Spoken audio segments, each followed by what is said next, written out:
It was a windy, gray-blue morning in Chicago, the kind that hums with caffeine and quiet ambition. In the heart of this city, where architecture meets artistry, is where we find Justin Dauer, a designer who's built his life and work around connection.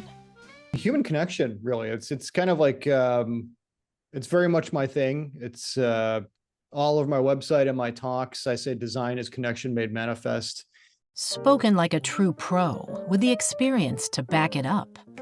As an internationally renowned design leader, author, and speaker, Justin leverages the same core set of values across practice, process, and product, with the belief that connection is at the heart of it all. A former VP of design at CVS Health, he now runs Anomali by Design, his own agency advising, consulting, and creating effective strategies and outcomes that bring ideas into reality. A 2025 Marquee Who's Who inductee, you'll also find him often engaging with the AIGA's speaking events, interviewed in Forbes magazine and Medium's Forge publication, and penning articles for Aquant, CEO World magazine, and A List Apart. What really motivates you? Compassion, kindness, a willingness to be challenged, a willingness to grow. People who tend to be more craft-centric, and craft is kind of a sticky term in design. People kind of debate about what that means or even its value or if it's real. But I mean, by that, I mean people who are really into the way the sausage is made, so to speak, and really appreciate growth and evolution and quality in that capacity.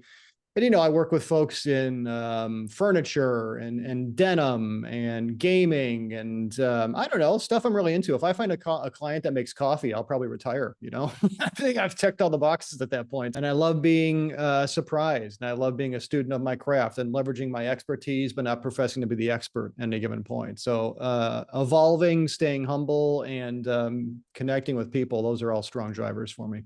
It was evident that Justin possessed all the signs of success. But nearby, in the tiny town of Amygdaland, connection can have complications. He called it running a business. I call it an inside job. Because in this town, even the most fulfilled creators aren't safe from what's lurking beneath the surface. This is the case of the serial killers.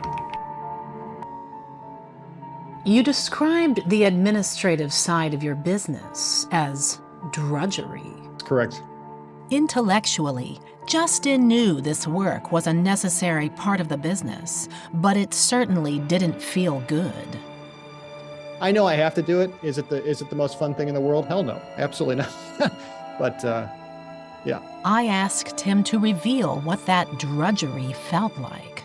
Yeah, there's certainly a sense of disappointment, energy crash, I guess I would say. You know, when you have to kind of go from an energy high to, you know, sending that email or, oh my God, I haven't written this person, or, oh, this contract is ending in 30 days. Holy crap, I haven't done new biz in a bit. Yeah, it's an energy crash. It's kind of an oof. It's a bit of disappointment. But I try to temper it with the intellectual side of things. But from a pure emotional sense, it's always like, ugh. I was beginning to get the picture, but there was more. The holy crap of administrative responsibilities was poking a hole in Justin's workflow in more ways than one. Yeah, you got it. You got it. The holy crap comes about when you know, I'm always looking like 3 to 6 months out. If I have a contract, or, you know, if heaven willing that I have, you know, something that's on a retainer basis or something in a 2-year engagement. Not every piece of business is like that. So there's always the you know, as the buck stops with me on everything kind of business of having to get back in sales mode. And it's always that, there's that anxiety. I think about it in bed sometimes. I think about when I wake up, it's the first thing I think about. So that's just, again, inherent in doing the business. much respect to everyone who's taken that leap, but that's always the holy crap. Like, oh my God, I have to, I have 2 kids. I live downtown Chicago. I have to, I have a mortgage. You got to keep the ball rolling. So that's always in the back of my mind. I could see the usual suspects were creating an undercurrent of pressure, the kind associated with things like push, grind, and hustle, not to mention resistance. So let me guess. If you thought the logistics part of your work was awesome and exciting, and just as joyful as the design part of your work, you wouldn't feel this way. Spot on. I suspected that Simon, the hyperachiever, might be a saboteur slinking in the shadows. Simon is a pusher, obsessed with winning, and yet the wins that come are never enough. To Simon, hard work is a badge of honor, and the longer your hours, the better. 100%. Yeah. And to be fully transparent, I am an admitted workaholic, which has been both to my boon and my detriment. So extrapolating myself from this office and the computer and doing work is often a challenging thing, because design is both my my livelihood, as well as when somebody says, what are your hobbies? It's design. I love doing what I do through and through. So it is one of my saboteurs, I would say, with a great degree of certainty. I'm a very ambitious person. It's helped me get to where I am in my career and in my field. But at the same time, it's always in the back of my head. You still have this to do. You still have this deal to close. You could have done this better. You still have this email to send. That little friend, Simon, is always tapping me on the shoulder when I wake up, or, sometimes when I drift to sleep, and there's that, jerk awake sometimes. It's that kind of energy of, hey, you still have this to do. So always kind of lingering, either at the forefront or in the background. Wow. Okay. Yes. I knew Simon well. His name said it all. Success is my only need. And while there's nothing wrong with achievement, perseverance, big goals, or determination, Simon's insistence that they be nonstop turns these positives into self-sabotage. Hard work is how you are going to get ahead. You can sleep when you're dead. Come on, let's go. As we continued through the suspects, we easily eliminated some other potential contenders. Perfection is the answer, Stickler. I would say less likely that this is one of the culprits. I don't think Artie is a substantial part of this. I don't think Ken's a factor. We were also able to rule out Maria, the victim saboteur. But things took a turn when I brought up Sia. Known as the restless saboteur, Sia is a master of shiny object syndrome, a fantastic starter, and a less than stellar finisher. Rarely able to stay focused when a task becomes a challenge, Sia tends to hop from one task to the next before completion. I'm a hopper because I feel like if I spend too much time on X, I start to resent it more. So I'll hop onto the next thing and kind of move around. So Sia could be a suspect. Entirely possible.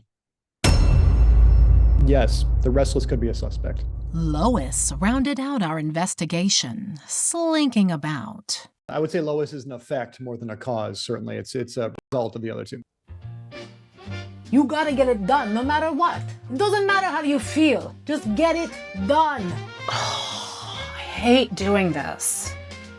Let's just do something else. I'll come back to it. Fine, as long as you keep working.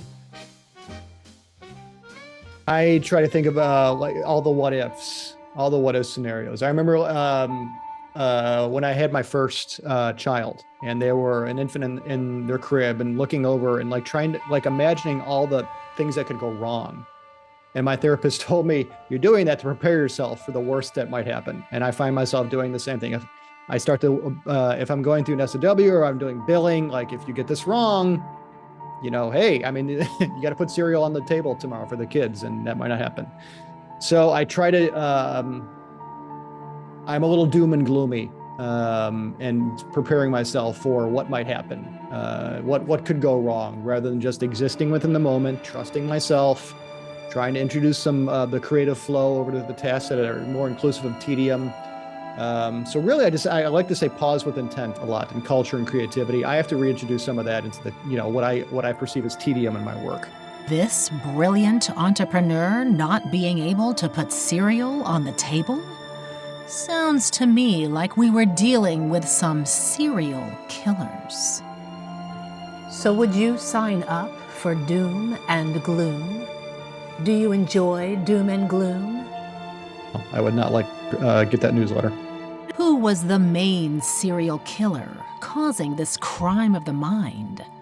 Was it Simon, with his insistence to work at all costs?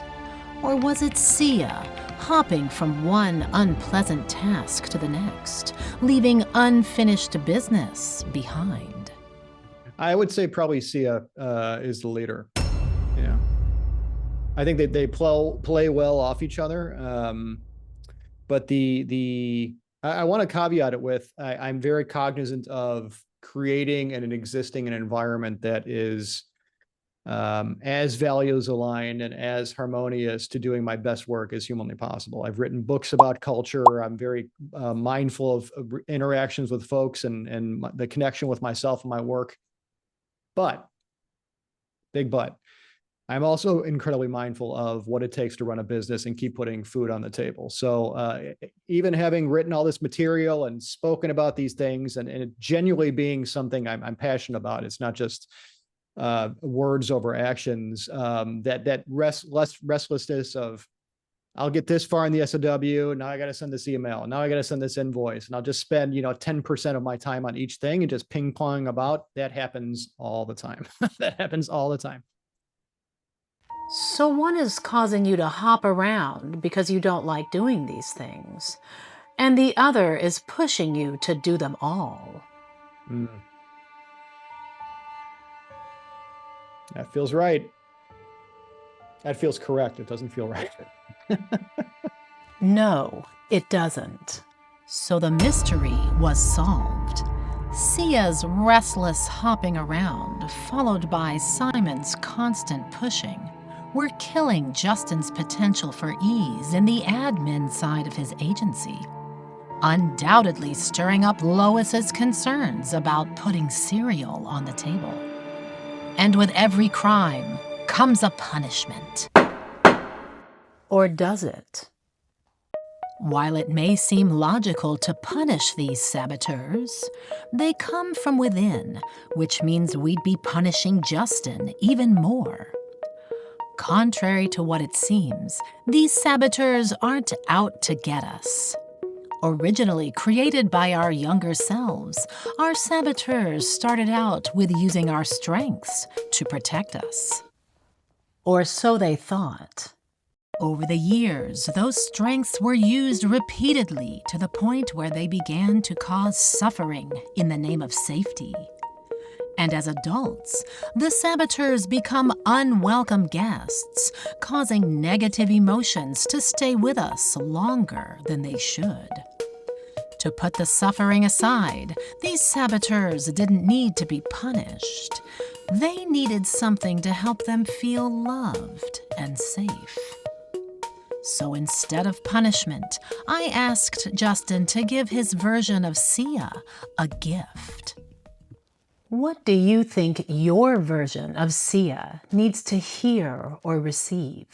He could use some grace, I think. It's a part of the job. There's no need to beat yourself up. There's no need to stress about it. There's no need to put impose time constraints or energy constraints or anxiety constraints around it. And it's a privilege to be in this position, really. It's a privilege to be a business owner. It's a privilege to connect with people. It's a privilege to have the buck stop with you on so many fronts. And that's something I lose sight of quite often. It sounded like Justin's restless saboteur simply needed permission to be excited about these admin tasks. And the wisdom Justin would give to his younger self? I would share not being your own worst critic in that capacity is really a way to not beat yourself up too much, to give yourself more grace in the tasks that are not as rewarding as some others might seem. And really just have the long view of perspective and to be able to be in this position to even write SOWs or even respond to things or be able to articulate what I'm passionate about to a client engagement that may or may not pan out. So really being able to see the forest for the trees, which is hard for little Justin or little X sometimes to do, I think. So I appreciate that part of my dotage, I guess, to have that long view. But that's something I think Justin could certainly use a healthy dose of. And finally, it was time to put Justin's new realizations into action. How would he keep Sia at bay the next time they were discovered slinking in the shadows? I would just remove the negativity from it. Like, let's just get this done and then we can get back to work. It's just remove the negative spin on it. Like I'll keep coming back to, it's a privilege to even be in this spot. And it's something I try not to take for granted as much as humanly possible. So just removing the saltiness overall from the tasks. I say tedium, maybe it's not tedium. It's just part of running a business, right? It's just a part of what I do. So I think removing the negative spin from everything that is part of the privilege of what I do is largely what I would need to hear. Justin's clarity was evident. Perhaps the salty tedium didn't need to be salty or tedious. Words matter. If every day you woke up, you said, "Today's gonna suck," it's probably not going to feel like a good day. So perhaps, instead of saltiness and seriousness waiting for Sia, Justin could give love and lightness. And that could mean the end of Lois waking him up at 3 a.m. with thoughts about whether or not there would be cereal on the table that day. Makes sense? Perfect sense. The mystery was solved, but the case was still open. Will Sia and Simon settle down? Or will these serial killers remain slinking in the shadows? Stay tuned for our next case, where we'll reveal another crime of the mind. Follow Justin Dauer on Instagram at Anomali by Design, on LinkedIn at PseudoRoom, and see his work at anomalybydesign.com. Check out the show notes for more ways to connect. Before you go, help solve more crimes by rating the show. And don't forget to click subscribe so you don't miss being a co-detective on the next case. You've been watching Saboteurs Slinking in the Shadows. I'm your host, Chris Driscoll, Private Why.